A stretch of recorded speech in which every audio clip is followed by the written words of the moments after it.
Om Shanti. Good morning. साकार मुरली 16 अगस्त 2024। बाबा का मीठा मीठा पत्र हम मीठे मीठे बच्चों के मीठे मंथन के लिए। मंथन शुरू करने से पहले प्यार के सागर शिव बाबा की प्रेम भरी किरणों के नीचे बैठ जाते हैं और महसूस करते हैं मैं आत्मा प्रेम स्वरूप आत्मा हूँ, प्रेम के सागर की संतान हूँ। आज की साकार मुरली तो कई बाबा के बच्चे बोलते हैं कि बाबा वही बात बार बार क्यों सुनाते हैं, क्यों दोहराते हैं। तो उसका आज बाबा ने जवाब दिया है। क्यों सुनाते हैं? क्योंकि बाबा कहता है तुम भूल जाते हो। मैं बोलता हूँ तुमको, तुम लगातार याद करो, तुम करते हो? नहीं करते हैं, भूल जाते हैं। इसलिए बाबा को याद दिलाया जाता है। इसलिए इंग्लिश में एक वर्ड आता है पैम्परिंग। किसी चीज को बार बार करवाना हो तो क्या करना पड़ता है? पैम्परिंग करना पड़ता है। आप छोटे बच्चे को देखो कि स्कूल में जब जाना होता है तो उसकी एक आदत डाली जाती है। चलिए इसकी भी गहराई में जाएंगे कि बाबा क्यों बार बार याद दिलाता है। दूसरा, बाबा ने कहा मैं विदेही बाप हूँ। विदेही मतलब उसको देह नहीं है, और हम जो हैं वो हम सब देहधारी हैं। तो देहधारी को फिर से विदेही बनाता है और फिर वापस लेकर के जाता है। तो उसके बारे में बाबा ने कहा है ना। दुनिया में श्री कृष्ण भगवान आज हो गया शिव बाबा की जगह पे। इसलिए आप देखो दुनिया को समझाने में बाबा ने कहा कितना तुमको माथा मारना पड़ता है। भगवान ने कहा मैं इस पुरुषोत्तम संगम युग पर अवतार लेता हूँ। तो जन्म भी वंडरफुल है, उसको भी देखेंगे हम। ये क्यों कहा गया मनुष्य देवता किए करत न लागी वार, उसकी भी गहराई में जाएंगे। और आज बाबा ने कहा मैं कालों का भी काल महाकाल हूँ। मैं सतयुग में नहीं आता हूँ, मैं इस कलयुग अंत में ही आता हूँ। तो उसके बारे में भी बाबा ने कहा था। बाबा ने और एक बात कहा, तुम्हें अभी जिस्मानी नेत्रों से नहीं देखो। कौन से नेत्रों से देखो? रूहानी नेत्र से देखो, ज्ञान के तीसरे नेत्र से देखो। उसको भी देखेंगे। पाप काटने का एक ही उपाय है। कौन सा उपाय है? एक परमात्मा की याद, और कोई उपाय नहीं है।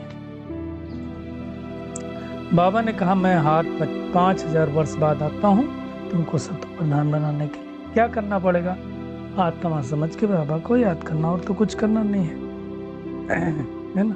बाबा ने कहा चेक करो कि हम ऐसे गुणवान सतो प्रधान बने हैं। वो हमको खुद को अपनी चेकिंग करनी ना। बाबा ने कहा जो फेल होंगे वो उच्च पद नहीं पा सकते। तो फेल कैसे होते हैं उसके बारे में भी हम देखेंगे। बाबा ने आज बहुत सूक्ष्म बात बताई कि ब्रह्मा बाबा ने बताया कि शिव बाबा तो मेरे बगल में बैठता है, तो भी शिव बाबा कहता है मुझे याद करो, और मैं भी भूल जाता हूँ। तो तुम बच्चे भी भूल सकते हो। तो उसके बारे में भी बाबा ने कहा हुआ है। तो उसके बारे में भी हम देखेंगे। बाबा ने राम और रावण की युद्ध क्या होती है, जो दुनिया में इतनी बड़ी रामायण बना दी, उसके बारे में भी बाबा ने आज बताया है कि रावण कौन है वो हम सबको पता है, लेकिन युद्ध कौन सी हुई उसके बारे में भी देखेंगे। बाबा ने कहा अपने कैरेक्टर सुधारने हैं, अपने आप को सुधारने, तो क्या करो? चार्ट रखो, रोज पोता मेल देखो। और आज बाबा ने सदा केयरफुल मतलब जिस ध्यान देना है, केयर रखना है। तो केयरफुल रह करके क्या करो? माया के रायल रूप को, माया की छाया से दूर रह सकते हो जब हम केयरफुल रहेंगे। तो उसको भी देखेंगे। केयरफुल, चेयरफुल और जॉयफुल, ये बहुत सारे शब्द हैं। बाबा ने कहा जो सहज योगी हैं उनको देख के दूसरों का योग लग जाता है। बहुत इंपॉर्टेंट पॉइंट है, इसकी भी हम गहराई में जाएंगे। अभी हम शुरुआत करते हैं विदेही बाप से। जिसको देह नहीं है उसको विदेही कहा जाता है। वैसे दुनिया में राजा जनक को भी विदेही कहा गया है। विदेही माना क्या होता है? कि जिसको देह का कोई अभिमान ना हो। वैसे तो अगर आप वैसे मीनिंग देखेंगे तो विदेह मतलब जिसको है ही नहीं दे, तो वो खाली बाबा है। और जब हम आत्माएं परम धाम में रहती तो हम भी विदेही हैं। तो विदेही बाप आया है, अब क्या करने आया है? हम देहधारियों को, हमको तो देह है ना, उनको फिर से विदेही बनाता है। विदेही बना करके वापस ले जाता है। और वो विदेही बनने के लिए तो पढ़ाता है कि तुम आत्मा हो, तुम आत्मा हो। अब ये वाली बात कई बच्चे कहते हैं कि रोज रोज भगवान क्यों एक ही बात पढ़ाता है ना? बाबा वही बातें बताता, क्या हम इतने बेसमझ हैं जो वही बातें भगवान को रोज बतानी पड़ती? हम में से कितने लोग हैं, ईमानदारी से बताएं। बाबा रोज रोज वो पढ़ाना बंद कर देगा, लेकिन क्या मुझे पहला पाठ पक्का हुआ है? 10 साल हुए, किसी को 12 साल हुए, किसी को 15 साल हुए, किसी को 50 साल भी हो गए, पहला पाठ पक्का हुआ क्या? आप सोचो, पहले ही पाठ नहीं पक्का हुआ तो भगवान को आगे पढ़ाना पड़ेगा कि नहीं पढ़ाना पड़ेगा? बार बार हम वही बात भूल जाते हैं कि मैं आत्मा हूँ, मैं आत्मा हूँ। और भगवान कहता है आत्मा समझ करके तुमने मुझे याद करो, हम भूल जाते हैं, घड़ी घड़ी भूल जाते हैं। इसलिए तो भगवान को याद दिलाना पड़ता है। बाबा ने कहा अगर मैं रोज तुमको खबरदार ना करूं तो माया के तूफान से तो तुम हार खा लेंगे। कहां भी हम सतो प्रधान बने हैं? बाबा ने कहा जब सतो प्रधान बन जाएंगे तो हम सुनाना बंद कर देंगे। चेक करें हम सतो प्रधान बने क्या? तो इसलिए सुधारना पड़ता। आप देखो, किसी को सुधारने में बहुत मेहनत लगती है। स्कूल में स्टूडेंट को सुधारने के लिए, उस राह पर लाने के लिए कितना पढ़ाना पड़ता है। 20 साल 25 साल कोई विद्यार्थी पढ़ता है, तब जाकर के उसको महारत हासिल होती है। वही महारत नहीं, नॉलेज होती है। प्रैक्टिकल रूप तो बाद में आता है जब काम करता है, तो उसमें टाइम लगता है। इसलिए बाबा कहता है कि मुझे बार बार याद दिलाना पड़ता है। याद न दिलाएं तो तुम भूल जाओगे, और भूलोगे तो सुधरोगे कैसे? इसलिए बाबा कहता है मैं तुमको याद दिलाता हूं बार बार आकर के। तो ये नहीं सोचो कि भगवान आकर के बार बार वही बात क्यों बटरता है। एक्चुअली पता नहीं क्या, मुझे तो लगता ही नहीं कि वो मुरली है। अलग अलग हर रोज मुरली लगती है, वही मुरली पढ़ो तो दोबारा अलग से लगती है, फिर लगेगा। अब सोचो, मंथन करने के बाद क्या होता है, कई बार जब हम अगले दिन सुनाने लगते हैं, तो जब अगले दिन हम सुनाने लगते हैं तो क्या होता है, तब लगता है अरे ये वाली पॉइंट तो उतना गौर हमने किए ही नहीं, तो वो अलग से लगता है। तो ये सारी बातें भगवान आकर के बताता है। तो जितना गहराई में जाते हैं उतना ज्यादा हमको ये समझ में आती है। इसलिए बाबा आकर के रोज हमें क्या करता है, खबरदार करता है। ये विचित्र पढ़ाई है जो विचित्र बाप ही पढ़ाता है ना। नई दुनिया में देहधारी पढ़ाएंगे एक दो को, यहाँ भगवान हमें पढ़ाता है। लेकिन गड़बड़ क्या किया, भगवान श्री कृष्ण भगवान माच डाल दिया, तो फिर जिस्मानी हो गया ना। तो इस संगम पर ही आकर के भगवान हमको पढ़ाता है। कहता है मैं ही ज्ञान का सागर, शांति का सागर हूं, है ना।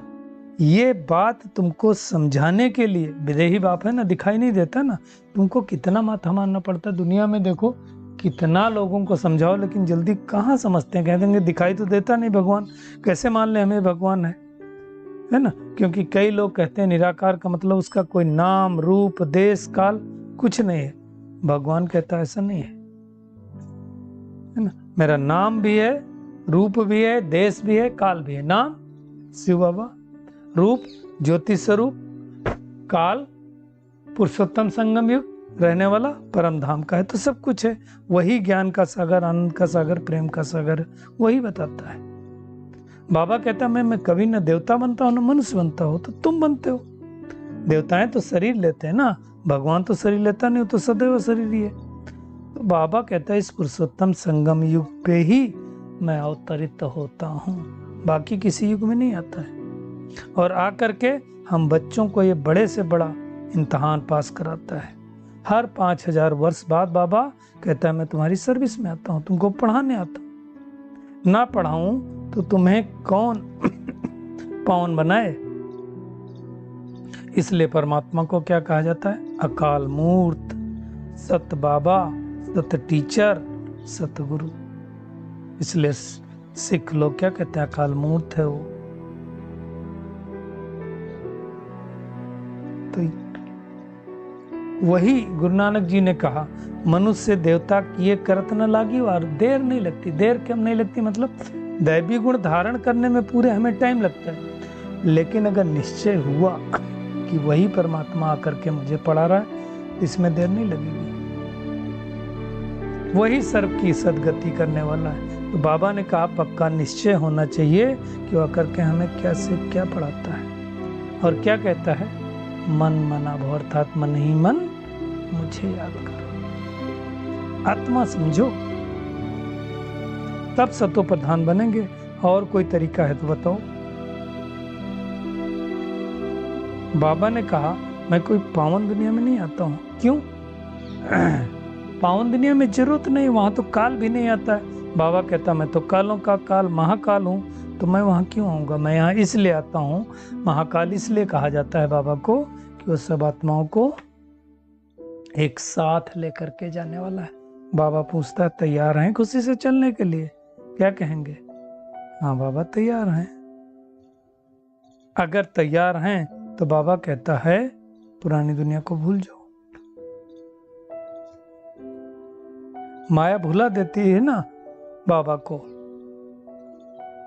मैं मास्टर सर्वशक्तिमान हूं, तो माया भी शक्तिमान है, आधा कल्प राज्य करती है, भुला देती है। इसलिए भगवान को तो रोज रोज सुजाग करना पड़ता है ना। बाबा कहता भी तुमको ज्ञान का तीसरा नेत्र मिला, इस नेत्र से आत्मा को देखो। ये ध्यान रहे कि हम अशरीरी आए थे, अशरीरी बनकर ही जाना है। आत्मा सतो प्रधान आई थी, सतो प्रधान बनकर ही स्वीट होम में जाना है। ऐसे नहीं जा सकते, जैसे हम आए थे वैसे जाना पड़ेगा। तो ये बातें बाबा रोज रोज समझाते हैं। कौन सी बातें? एक तो अपने को आत्मा समझो, परमात्मा को याद करो, और कोई उपाय नहीं है। याद से ही तो आत्मा सतो प्रधान बनेगी, है ना। बाबा ने कहा जैसे उस पढ़ाई में भी लोग फेल होते हैं, इस पढ़ाई में भी फेल होते हैं। अब फेल वाले तो चंद्रवंशी में जाते हैं, हम सबको पता ही है। बाबा कहता है कि उन बातों की लिस्ट बनाओ। कौन सी बातों की? जो भूलें हुई हैं। एक तो भूल कर दी हमने, सर्वव्यापी कह दिया। भगवान कहता मैं सर्वव्यापी नहीं हूं। दूसरी भूल कर दी, श्री कृष्ण को भगवान बता दिया। श्री कृष्ण भगवान नहीं है, परमात्मा तो शिव है। बाबा ने कहा इन सारी भूलों को सुधारो तो तुम देवता बन जाएंगे। आप सोचो भगवान सर्वव्यापी कैसे हो सकता है? जो सुप्रीम बाप, सुप्रीम टीचर, सुप्रीम सदगुरु है, वो सर्वव्यापी कैसे हो सकता है? फिर हमारी नजर ऊपर को क्यों जाती है? इन सब बातों को अच्छी तरह से समझना है। बाबा ने कहा अपने दिल से पूछो कि हम ऐसे गुणवान सतो प्रधान बने हैं।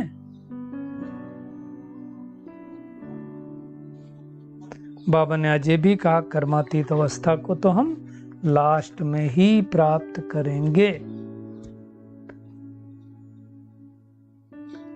आज ब्रह्मा बाबा ने कहा देखो ये तो हमारे साथ बैठे, एकदम बाजू में ही शिव बाबा बैठा है, तो भी मैं याद नहीं कर सकता हूँ, भूल जाता हूँ।